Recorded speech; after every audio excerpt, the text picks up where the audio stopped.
ချင်းဆိုတဲ့တက်တန်း6နှစ်အတွင်းမှာပထမဆုံးတရားဝင်ထွက်လာတဲ့အခွေဆိုတော့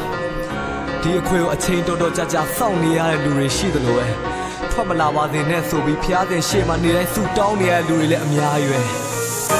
ထားလိုက်ပါဘေးထိုင်ဘူးပြောတာတွေနောက်ပြီးကြည့်မရတာတွေပုတ်ခတ်တိုက်ခိုက်ချင်တာတွေငါ့ကိုကြာဆုံးစေချင်တာတွေဒီလောကထဲကနေပျောက်ကွယ်သွားစေချင်တာတွေထပ်ပြီးတော့နောက်တစ်ခါပြန်ရှောက်မလာပါစေနဲ့ဆိုပြီးတော့အဲ့လိုဖြစ်စေချင်တာတွေ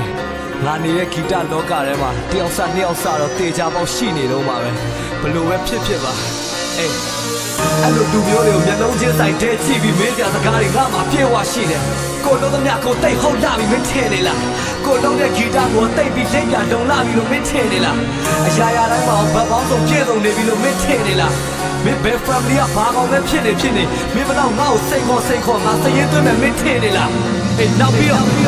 မင်းဘာလုပ်နေလဲငါအကုန်လုံးသိတယ်မင်းဘာဆက်လုပ်ချင်နေမှလည်းငါအကုန်သိတယ်မင်းဘယ်ကောင်အဖေခေါ်နေမှလည်းငါသိတယ်မင်းဒီမှာဘယ်တော့မှတပည့်တွေဘွားစီထားနေဆိုလည်းငါသိတယ်မင်းငါကိုမုန်းနေဆိုလည်းငါသိတယ်မင်းငါကိုရှင်းပြခြင်းနေဆိုလည်းငါသိတယ်အေးအဲ့ဒီခွေကြီးတော့မင်းတော့လုံးရမယ်မထင်နဲ့